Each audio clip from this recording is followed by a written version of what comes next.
A lo largo de la vida, Charles Albright ha sido descrito por muchos como el retrato de lo que un hombre feliz debe ser.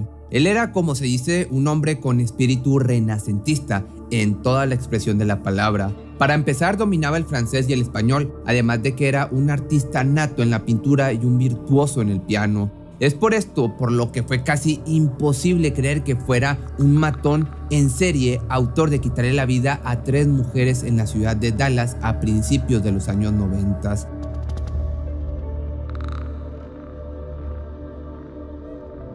Charles Frederick Albright nació un 10 de agosto del año de 1933 en Amarillo, esto en Texas. Según varias fuentes, su madre se deshizo de él el primer día que dio a luz, por lo que sus primeras semanas estuvo en un centro hasta que por fin fue adoptado. Los padres que serían responsables del pequeño eran un matrimonio de clase media que vivía en los suburbios de Oak Cliff, una zona residencial de la ciudad de Texas o del estado de Texas. Tanto Fred y Della Albright trataron de criar al menor con las mejores atenciones posibles. Lo que se sabe es que desde que tuvieron la oportunidad, Della le contó sobre su pasado a Charles. Le dijo que su madre biológica era una excelente académica de leyes de tan solo 16 años y que al quedar embarazada de forma inesperada fue obligada a deshacerse de su hijo para que sus padres no la echaran a la calle. La madre, una dedicada maestra de escuela pública, fue tan estricta y sobreprotectora en todos los ámbitos de su vida que rozaba en lo exagerado. Por ejemplo, lo cambiaba de ropa 3 veces al día, criaba cabras en el patio trasero porque al parecer su leche era de mejor calidad que la de vaca. Le dio clases en casa para evitar que se saliese y para cuando tuvo que empezar los estudios superiores, lo obligó a que no saliera a ningún lado después de clases. De pequeño, Charles era conocido por ser un joven brillante y muy hiperactivo. Podía nombrar todas las constelaciones del cielo, atrapar serpientes sin ser mordido e incluso bailar al ritmo de cualquier canción que le pusieran. Pero, definitivamente, los tratos de su madre le hicieron más daño que beneficio, arruinando a un niño con un futuro bastante prometedor. Uno de los peores castigos a los que fue sometido fue obligarlo a usar un vestido de niña. Esto, aunque parezca medianamente inofensivo a los ojos de muchos, en realidad juega un papel decisivo a la hora de determinar las actitudes del infante. Sabemos gracias a varias fuentes que ciertos de los matones en serie estudiados presentaron un episodio parecido en sus primeros años de vida. Figuras como Charles Manson y Henry Lee Lucas son solo uno de los muchos ejemplos de homicidas que recuerdan haber sido ridiculizados por alguna figura paterna al ser vestidos con ropa femenina en contra de su voluntad. Otros maltratos consistían en encerrarlo en un cuarto oscuro hasta que dejara de llorar o incluso amarrarlo a la cama en las ocasiones en las que no quisiese irse a dormir temprano. En testimonios del mismo Albright reconoce con toda sinceridad lo mucho que su madre adoptiva quería que él fuera lo más exitoso posible. Cada mañana antes de irse a la escuela y antes de que el autobús escolar llegara, Della lo sentaba en la silla del piano y lo forzaba a practicar por al menos 30 minutos. También le enseñó a amar la lectura, la aritmética y los poemas clásicos. Della se tomaba el tiempo de enseñarle a hablar educadamente y a respetar a las mujeres, en especial cuando se trataba de temas de intimidad. Conforme ya iba creciendo, su madre insistía en saber todo sobre las chicas con las que salía, así como mantener una estrecha comunicación con los padres de la novia para hacerle saber que su hijo era todo un caballero y jamás haría algo inapropiado. Con todo esto, si su madre parecía ser una mujer sobreprotectora a extremos, yo diría, bizarros, era porque nunca había tenido un niño al cual cuidar y aquella era pues la manera en la que creía que Charles sería el mejor hombre posible una vez que alcanzara la edad de adulto. En ese ambiente tan controlador, fue inevitable que desarrollara una personalidad contradictoria. Por un lado, en algunas ocasiones se comportaba como un niño bondadoso y complaciente, bastante inteligente, bromista y hasta divertido, pero por el otro lado, desarrolló una obsesión con la muerte que lo llevó a quitarle la vida a animales pequeños. Su madre, pues en un intento por reconducir aquella actitud destructiva, le habló de uno de sus pasatiempos favoritos, Una actividad que lo perturbaría pero que a la vez le fascinaría a tal punto de volverse decisivo a la hora de cometer sus crímenes fue la taxidermia. El arte de la taxidermia se refiere a la técnica de preparación y conservación de las pieles de animales, rellenándolas en forma natural para dar el aspecto de que el animal parezca vivo. Ya cuando tenía 11 años, su madre lo inscribió en un curso en la escuela Northwest impartido por el reconocido profesor Elwood. Ahí aprendió que un verdadero taxidermista debe ser un artista completo en todos los sentidos. Al mismo tiempo que Charles comenzaba sus estudios, aprendió a utilizar todas las herramientas para esta tarea: los cuchillos para cortar el cráneo, las cucharas para sacar los restos como el cerebro o las vísceras y, lo más importante, el escalpelo para remover los ojos de las cuencas de los animales, que esto es un punto clave en su vida. Desde el comienzo obtuvo una fuerte atracción por los ojos, como te digo, y lo maravilloso de sus colores, textura y forma. Se cuenta que cada día que llegaba a la tienda a comprar los útiles para sus clases, no podía apartar la vista de las cajas llenas de ojos falsos de utilería. En su interior deseaba coleccionarlos todos, así como, digamos, los chicos de su edad coleccionaban canicas. Cuando las visitas llegaban a casa de los Albright, el pequeño se sentía orgulloso de mostrarles a todos las bellas obras de arte que había llevado a cabo en su curso. Dentro de un estante con puertas de cristal se podían ver los hermosos pájaros disecados con una técnica precisa y discreta que parecía dotarlos de vida, pero sin ojos en sus cuencas. En su lugar se veían botones negros fuertemente cosidos y que a la luz de la habitación daban como una impresión de ser hoyos negros. Sin embargo, su comportamiento dio un giro en plena adolescencia cuando poco a poco comenzó a rebelarse y a robar tiendas. Della, al enterarse de esto, se sintió, pues te podrás imaginar, sumamente apenada y de inmediato se ofreció a reembolsar a los dueños de los locales por todo el daño que había hecho su hijo. De hecho, hasta intentó persuadir al juez de que solo había sido un error y que jamás volvería a pasar, pero esto no fue suficiente y Charles fue a prisión por 1 año, por lo que pasó su cumpleaños número 18 encarcelado. Una vez que salió en el año del 52, se matriculó en la Universidad de Arkansas para estudiar anatomía y, pese a tener un historial delictivo y ser un delincuente ante los ojos de muchos, el joven se dedicó a presidir el club de francés, a ser parte integral del coro de su escuela y hasta formar parte del equipo de fútbol americano.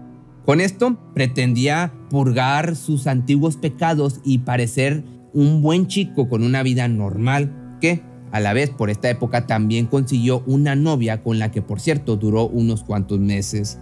Este primer desengaño amoroso lo llevó a cometer un acto tan extraño y a la vez espeluznante que muchos de sus conocidos lo comenzaron a catalogar como una persona sumamente rara y bizarra. Después de que terminaron su relación, Charles, en una especie de broma, o al menos eso es como lo describió él, recortó los ojos de su exnovia de las fotografías que tenían juntos y pegó todos y cada uno de ellos a lo largo de todo el campus. Esto capturó la atención de tanto maestros como alumnos, quienes ahora veían al estudiante popular y entregado de Albright como un joven impredecible. Además, poco tiempo pasó de esto para que la dirección de la universidad descubriera que Charles estaba detrás de unos robos en sus instalaciones y lo expulsaran de manera definitiva. Luego de no tener un rumbo ya para su vida, continuó con sus actividades delictivas a la par que se esforzaba por dar una imagen de un hombre modelo. Así que se casó con su novia Betsy Hester y tuvieron una hija. También se hizo miembro respetable de la comunidad en la que vivía y ayudaba a la iglesia local a conseguir comida para los más necesitados. Según las personas que lo conocían, y como te decía en un principio, Charles era la viva imagen de lo que un hombre feliz debería de ser, así que para el año del 69 y con 36 años se trasladó a la ciudad de Crandall, esto al este de Dallas.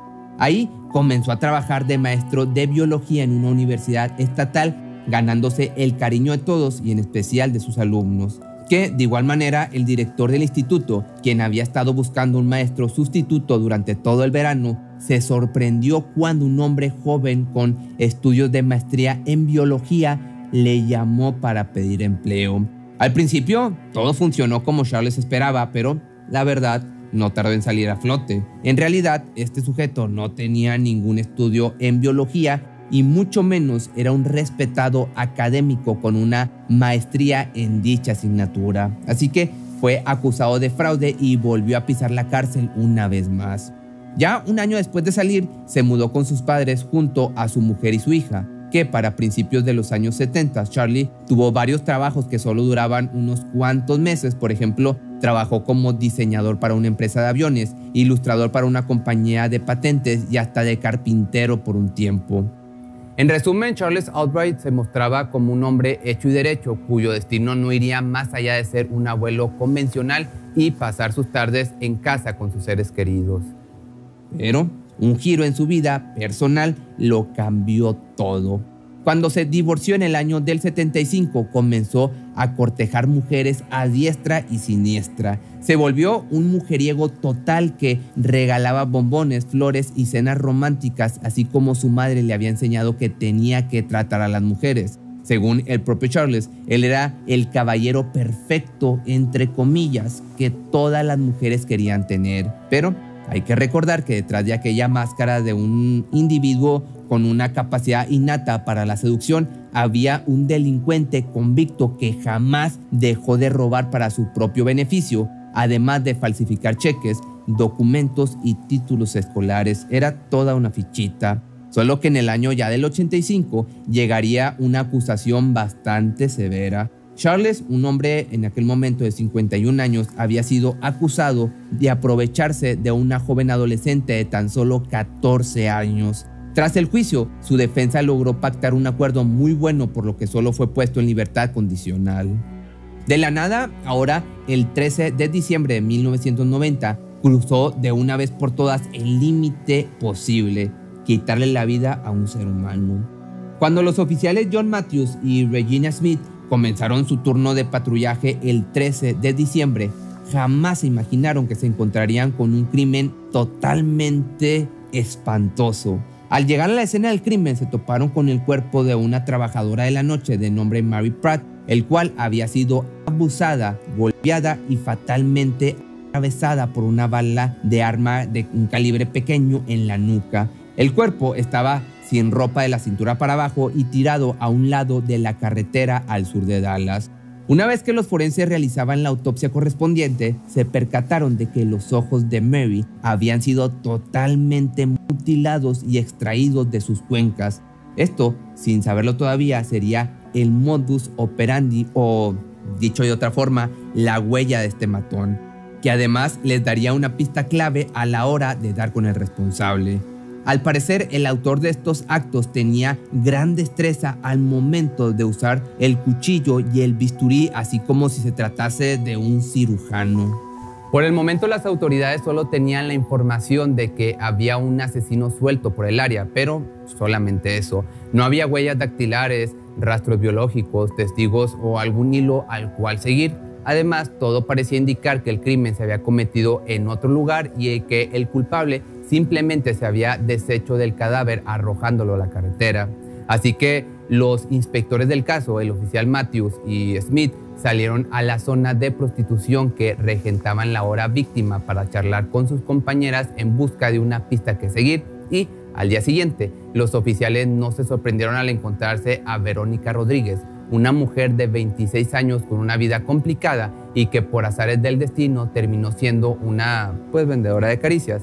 Ella aseguró a los investigadores que un hombre agresivo había tratado de quitarle la vida días antes y que, si no hubiese sido por un altruista camionero de nombre Axton Schindler, que le dio un aventón, no habría sobrevivido. Los agentes, sin saberlo, habían obtenido una pequeña huella del criminal. Ahora sabían que lo más probable es que su siguiente presa también fuera otra chica de la noche, así que el 10 de febrero del año del 91 encontraron a la segunda víctima.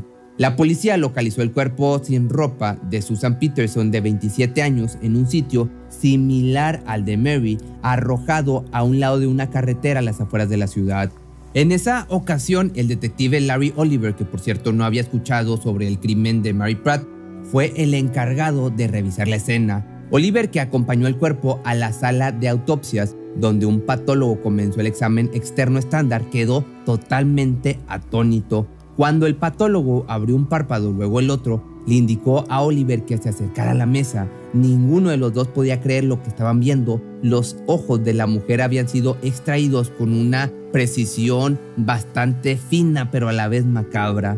Los investigadores, asustados por la gravedad de los crímenes, creyeron que se estaban enfrentando a un criminal que muy probablemente era un experto cirujano, por lo que comenzaron a buscar en los registros por médicos con antecedentes penales. Mientras tanto, los medios de comunicación empezaron a difundir noticias sobre el destripador de Dallas. Así, solo un mes después, el 19 de marzo, Charles volvió a atacar, solo que con un cambio bastante importante. Se sabe, por otro lado, que cuando un asesino en serie ataca, este lo hace bajo un mismo esquema, es decir, elige personas de su misma raza, y tanto Mary como Susan era de tez blanca, tal como su agresor, pero en esta ocasión Albright había seleccionado a una mujer afroamericana de otro barrio de prostitución, este barrio de nombre Forward Boulevard. Cuando fue localizada por las autoridades, parecía que la historia se repetía una vez más, o sea, un cadáver abandonado, semidesnudo y fatalmente atravesado por una bala. El nombre de la víctima era Shirley Williams, y justo como a las demás se le habían extraído los ojos, solo que esta vez sin tanta precisión como en los crímenes anteriores. De inmediato los forenses pudieron dictaminar que quienquiera que estuviera detrás de esto se había vuelto descuidado y no faltaría poco para que fuera arrestado. Cuando una nueva ronda de entrevistas a las trabajadoras de la zona arrojó una docena de testimonios en los que varias aseguraban haberse librado de un violento asalto perpetrado por uno de sus clientes, sabían que estaban en la dirección correcta. Las mujeres describían al agresor como un hombre blanco, de complexión grande, pelo canoso y vestido con pantalón de mezclilla y camisa de cuadros.